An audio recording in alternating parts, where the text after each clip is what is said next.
আজকে যখন স্বৈরাচার পালিয়ে গিয়েছে, স্বৈরাচার পালিয়ে যাবার পরে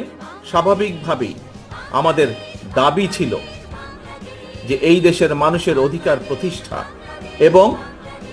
স্বাভাবিকভাবেই স্বৈরাচারের পরবর্তীতে একটি সৃষ্ট শূন্যতা পূরণের জন্য অন্তর্বর্তীকালীন সরকারের কোনো বিকল্প ছিল না। স্বাভাবিকভাবেই এই অন্তর্বর্তীকালীন সরকার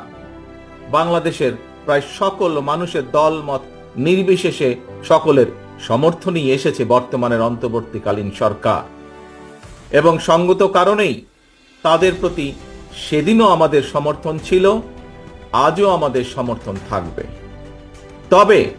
এখানে একটি কিন্তু রয়েছে প্রিয় ভাই বোনেরা, তাদের প্রতি আমাদের আস্থাকে প্রশ্নহীন রাখার চ্যালেঞ্জ